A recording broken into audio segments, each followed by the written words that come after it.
अरे सुलोचनी, पिकबैनी, गजगामनी, तरह तरह से उन्हें संबोधित कर रहे हैं। ये बताओ तुम्हारा किसने अनिष्ट किया?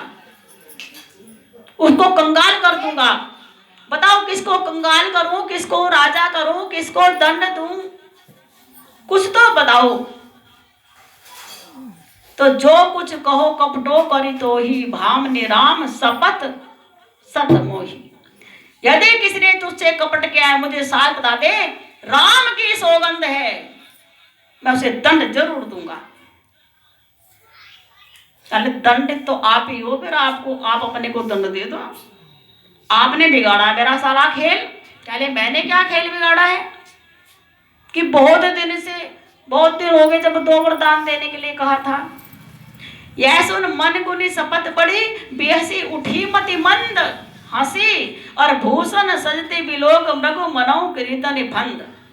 जब राम जी की सुगंध खाई थी ना, तब वो उठी, कहा मांगू मांगू मैं कहे, बार बार कहते कुछ मांग ले पिया, कबहू न देहू न लेहू, न कभी लेते न देते, मांग मांग करते रहते हो। देन कहूँ वरदान दुई, ते पावत संदेह। 2 वरदान देने को आता, आज तक भूले बैठे हो। अरे ओ अच्छा 2 वरदान, अरे 2 की जगह तू 4 मांग ले, 4 की जगह तू 20 मांग ले। राजा ने हंसकर कहा, थाती राख न मांगहु काहू, बिसरी गयो मही मोह भौर स्वभाव। मेरा स्वभाव है, भूलने वाला स्वभाव है, मैं भूल गया। तुम श्रृंगार करो उठ करके। तो उसने जो चाहो सो मांग लो। जाओ, मैंने तुम्हें राम की शपथ दी कि रघुकुल रीत सदा चली आई, प्राण जाए पर वचन न जाए। रघुकुल रीत सदा चली आई, प्राण जाए पर वचन न जाए। प्राण चले जाएंगे, वचन नहीं जाएगा। जाओ, मैं वचन देता हूं। देते तो फिर मुझे कैसे विश्वास होगा? अरे मैं कह दो, राम की सौगंध है, मुझे राम का राज तिलक, राम की सौगंध है, जो तू कहेगी वो दूंगा। अच्छा मांग लो फिर कि पहले आभूषण पहन, काले वस्त्र त्याग, आभूषण पहन लिए, सज गई। और कई वरदान मांगती है, सुनहु प्राण पिए भावत जी का, जो मेरे मन में भाई है, और देहु एक बार भरत ही टीका। पहले वरदान में भरत को तुम टीका दे दो, राज तिलक कर दो। दशरथ कहने लगे, ये वही कई है क्या जो राम को इतना प्यार करती थी? भरत को डांटो तो बुरा नहीं मानती थी, राम को कुछ कह दो तो बुरा मान। राम को नहीं कुछ कहना, राम को इतना प्यार करती थी। राम कौशल्या के पास कम और कैकेयी के पास ज्यादा रहते थे, सोते थे, उनके हाथ से भोजन करते थे। तुम तो राम को प्राण प्रिय कहते थे और कहते थे काश राम मेरी कोख से पैदा होता। सच कह रही हो तुम कि हाँ महाराज, खिलौना थोड़ी है कि कुछ भी मांग लोगे बदल दोगे कि नहीं। वही जो मैंने कहा है बस वो सत्य है। अरे कोई बात नहीं, बुला लूंगा। मेरी 2 आंखें, एक राम है एक भरत है। राम राज करे भरत करे कोई फर्क नहीं पड़ता, और राम पर भी फर्क नहीं पड़ेगा। और दूसरा वर कि तापस बेश विशेष उदासी, 14 वर्ष राम वनवासी। 14 साल के लिए राम जी को बनवास। अब 14 साल के वनवास क्यों मांगा? 2 साल के लिए मांगती, 4 साल के लिए मांग लेती। शास्त्रों का राजनीति का नियम है कि जो 12 वर्ष तक राज्य से दूर रहे वो फिर राज्य पाने का अधिकारी नहीं रहता राज्य से। क्योंकि जो राजा 12 वर्ष तक अपने राज्य को छोड़ करके बाहर चला जाता है तो फिर उन 12 वर्ष के बीच में जो राजा बनता है बस राज उसी का रहता है। तो राम का राज पर अधिकार खत्म हो जाए। जानबूझ करके सोचा 12 वर्ष क्या, तेरे 14 पूरे 14 मांग लिए, तब तक मेरा भरत राज करना सीख जाएगा। इसलिए 14 वर्ष राम वनवासी। जब 14 वर्ष के पहले में जब भरत को टीका मांगा तो मन में सुख दुख की अनुभूति नहीं होती। जैसे राम को दिया ऐसे भरत को दिया, कोई दिक्कत नहीं है। लोग कुछ कहे ना कहे, राम मेरा बड़ा सुखी होगा, मेरे भाई को राज मिल रहा है। लेकिन जब का 14 वर्ष तापस वेश विशेष उदासी, 14 वर्ष राम वनवासी, 14 वर्ष के राम वनवास को जाए तो गए सहमी नहीं कुछ नहीं आवा, जनु सजान बन झपटे उलावा। राजा का रंग उड़ गया मानो ताड़ के वृक्ष पर किसने बिजली गिरा दी।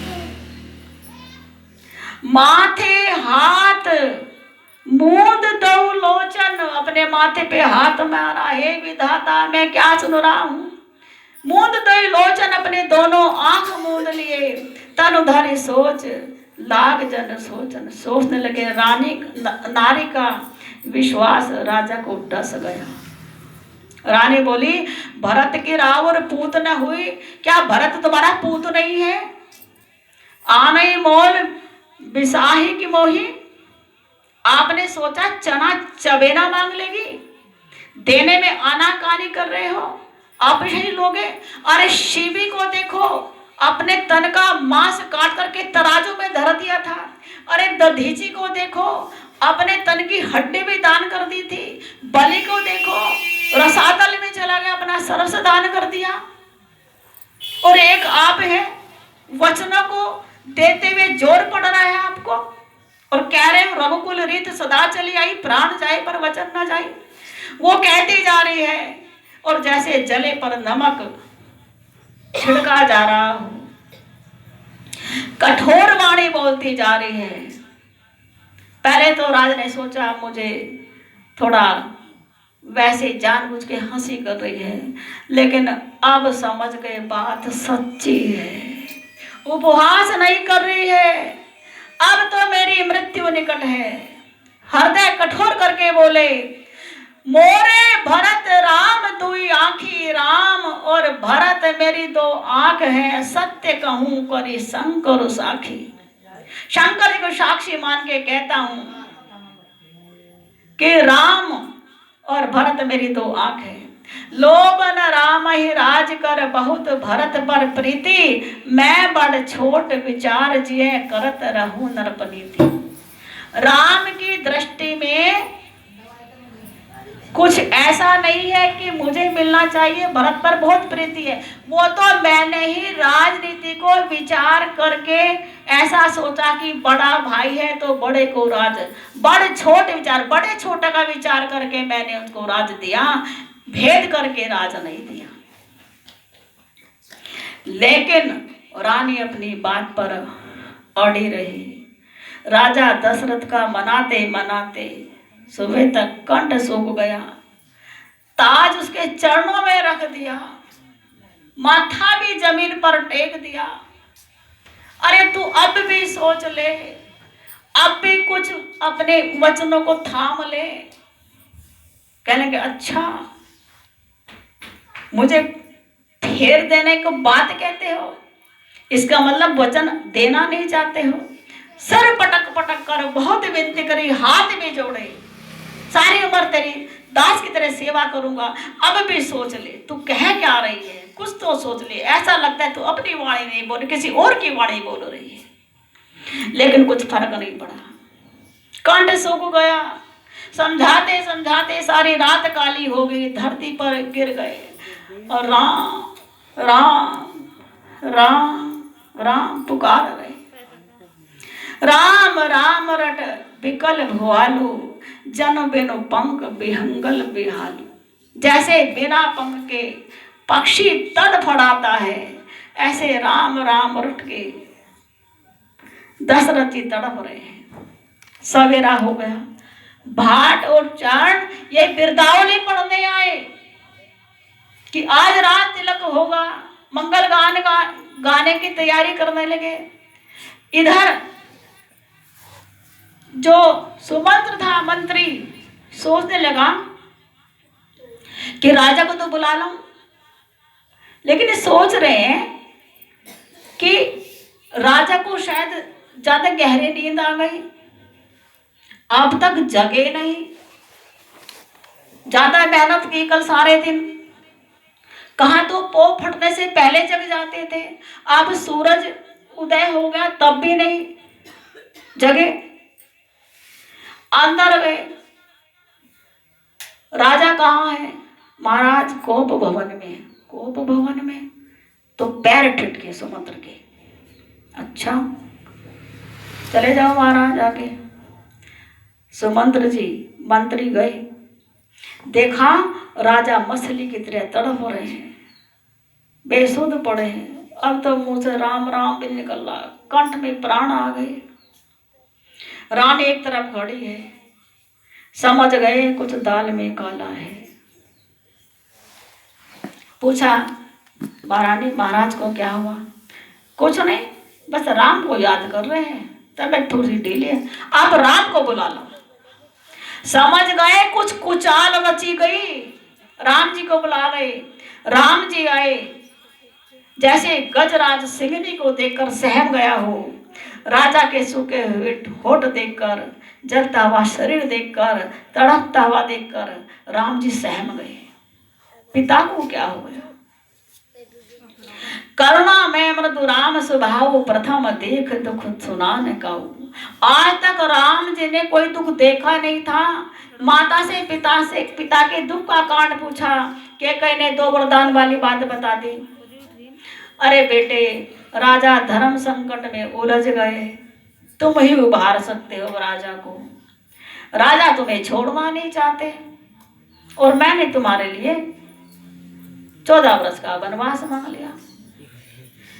राम जी से कहा तुम बात सुलझा सकते हो, अपने पिता को धर्म संकट से निकालो, धर्म संकट में पड़े। तो कहते सुन जननी सोई सुत बड़भागी, जो पितु मात वचन अनुरागी। जो अपनी माता के पिता के वचनों में अनुराग रखता है वो बेटा बड़भागी है, और जो अपने माता पिता में दोष देखता है वो पूत कपूत है। इसलिए आप चिंता मत करें, मैं वन को जरूर दूं। हाँ बेटा जल्दी जाओ। अब उधर राम की माता कौशल्या जी वो तैयारी कर रही थी राज तिलक की। राम जी चले गए और मंथरा कह रहे थे कि मैंने कहा था ना रानी, कैसे कैसे बन गया ना तेरा काम, मिल गया ना तेरे बेटे को राज।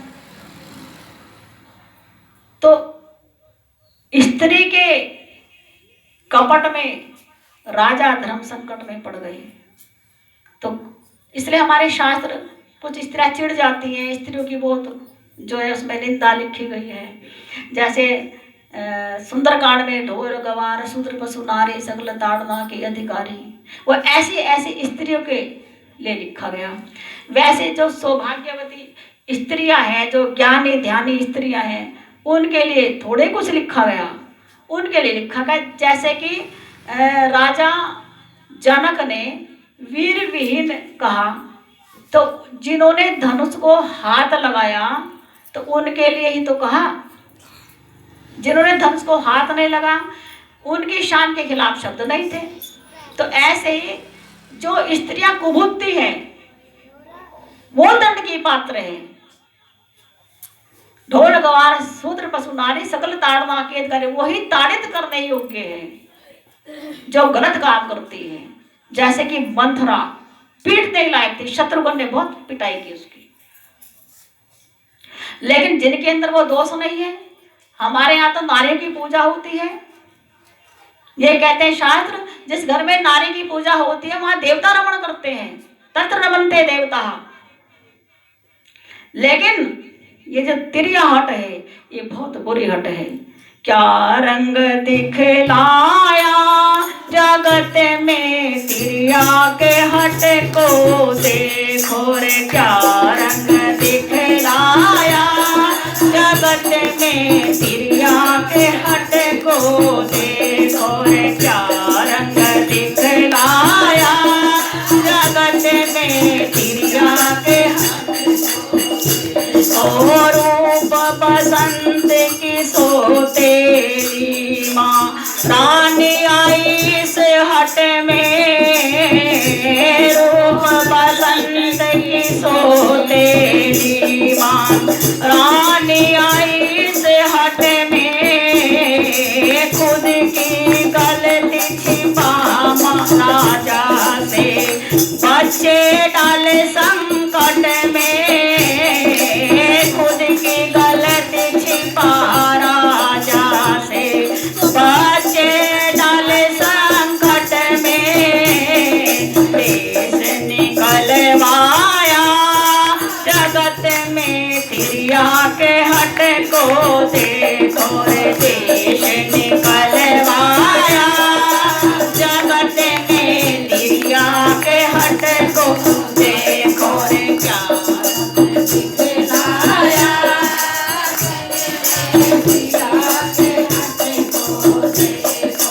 क्या रंग दिखलाया जगत में तिरिया के हट को, देखो गरुड़ की सोतेली माँ, कदरू आई इस हट में, देखो गरुड़ की सोतेली माँ, कदरू आई इस हट में, धोखा दे कर गरुड़ की माँ को, धोखा दे कर गरुड़ की माँ को, डाल दिया संकट में, धोखा दे कर गरुड़ की माँ को, डाल दिया संकट में, दासी बनवाया जगत में तिरिया के हट को, देखो रे दासी बनवाया जगत में तिरिया के हट को, देखो रे क्या रंग दिखलाया जगत में तिरिया के हट को, देखो रे क्या रंग दिखलाया जगत में तिरिया के हट को, ध्रुव भगत की सोतेली माँ, ध्रुव भगत की सोतेली माँ, सूची आई इस हट में, ध्रुव भगत की सोतेली माँ, सुरुचि आई इस हट में, ध्रुव की माँ को महल दिया ना, ध्रुव की माँ को महल दिया ना, नहीं दिया पिता करे, ध्रुव की माँ को महल दिया ना, ना दिया पिता का करे, गोद से उतरवाया जगत में तिरिया के हट को, देखो गोद उतरवाया जगत में तिरिया के हट को, देखो रे क्या रंग दिखलाया जगत में तिरिया के हट को, देखो रे क्या रंग दिखलाया जगत में तिरिया के हट को, देखो पूरण मल की सोतेली माँ, पूरण मल की सोतेली माँ, रानी आई से हट में, पूरण माँ की सोतेली माँ, रानी आई से हट में, लगाई ले जाम पूरण पर भारी, लगाई ले जाम पूरण पर भारी, कटवा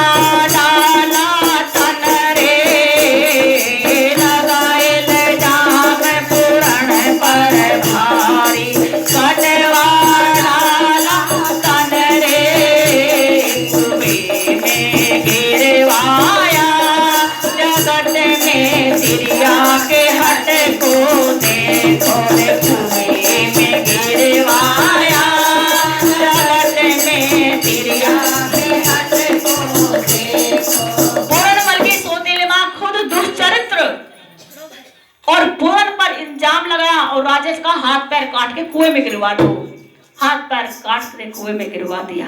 रामचंद्र की सोतेली माँ, रामचंद्र की सोतेली माँ, के कई आई इस हट में, रामचंद्र की सोतेली माँ, के कई आई इस हट में, तो वरदान मांग लिए से, दो वरदान मांग लिए से, दशरथ आए संकट में, दो वरदान मांग लिए से, दशरथ आए संकट में, राम वन भिजवाया तिरिया के हट को देखो, राम वन भिजवाया जगत में तिरिया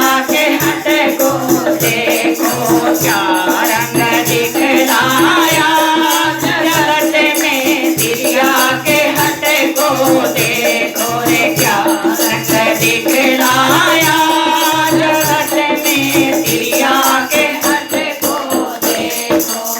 आज ये तिरिया हट अयोध्या के बीच रचा गया और सारा गुलशन उजड़ गया। रघुकुल तिलक जोर दऊ हाथा, मुदित मात पद नाइये माथा। जब राम जी वहां से हट कर के कैकेयी के महल से जब अपनी माता के महल में आए तो हाथ जोड़कर प्रणाम किया। मुदित मात पद नाय माथा, प्रसन्न मन होकर के अपनी मां के चरणों में मस्तक नवाया। कहो तात जननी बलिहारी, कबहि लगन मृदु मंगलकारी। नहा लो, कुछ मीठा खा लो, फिर पिता के पास में रात तिलक के लिए जाना है। देखो राम जी वहां से आए तब उनका चेहरा उदास नहीं था, नहीं तो माँ पूछते क्या बात है बेटे। लेकिन मुदित माँ अपनी माँ को प्रसन्नता से शीश नवाया, हाथ जोड़ करके।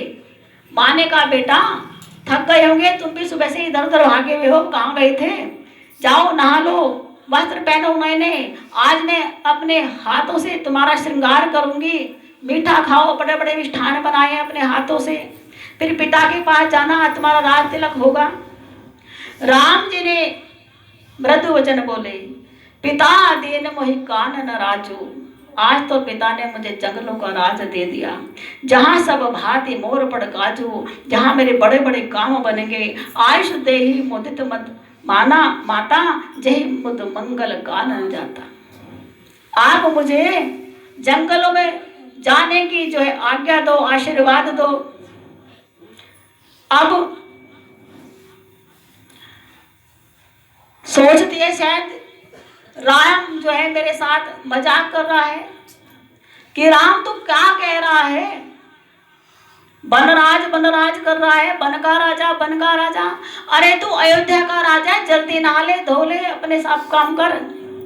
तो कहता नहीं, हमें पिताजी की आज्ञा है, हमें पिताजी की आज्ञा है, अयोध्या को छोड़ चले, हमें वन को जाना है, अयोध्या को छोड़ चले, हमें वन को जाना है। के कई माने माने मेरे पिता से दो वरदान, के कई माने माने मेरे पिता से दो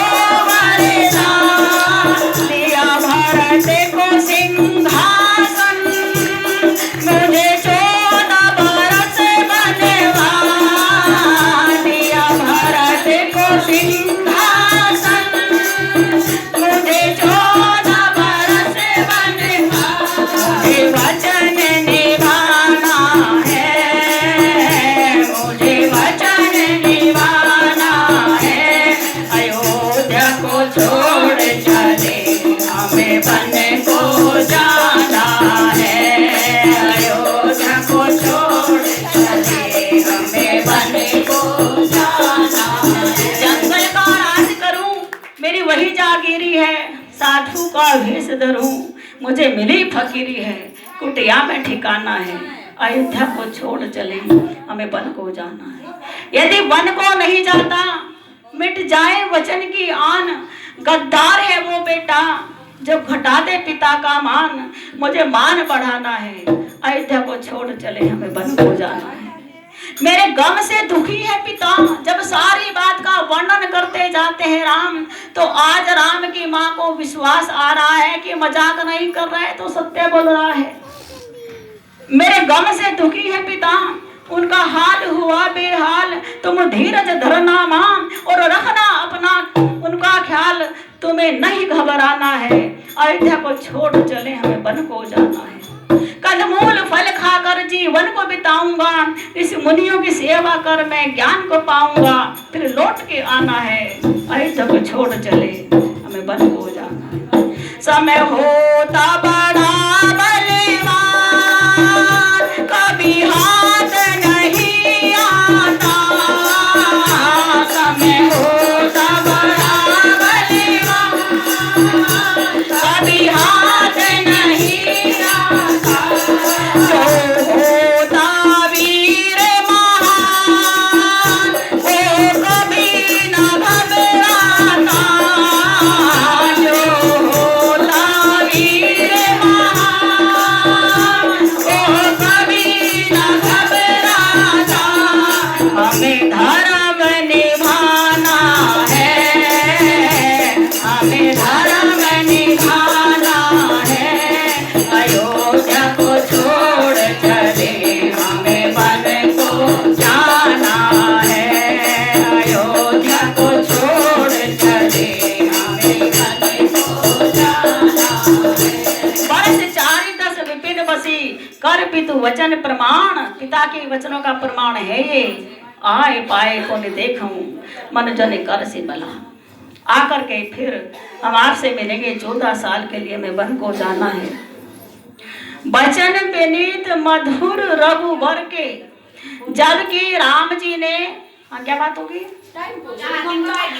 हमें मन नहीं लगता, मधुर रघुवर के सर सम लागे मात उर के, जबकि राम जी ने बहुत मीठी भाषा में सारी बात समझाई थी, लेकिन सर सम बाण के समान माता के हृदय में वो शब्द लगे और कांप गई, रूह कांप गई। धर्म समय उभयमती घेरी, धर्म संकट में तू क्या, तेरा बाप क्या, मैं भी फंस गई। भय गति सांप छछुंदर केरी, आज राम तूने अपनी माता की वो हालत कर दी जैसे सांप के मुंह में छछुंदर।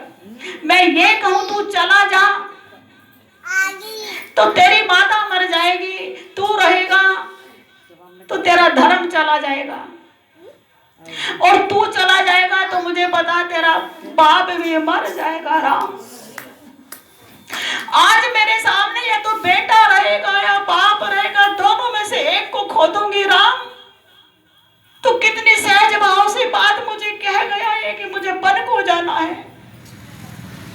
आज मुझे पता लग गया तो मेरे जीवन में राम रहेगा या तो बेटा रहेगा या पति रहेगा, क्योंकि तेरे प्राण इतने कीमती है तेरे पिता के लिए, तू गया तो तेरा पिता नहीं रहेगा।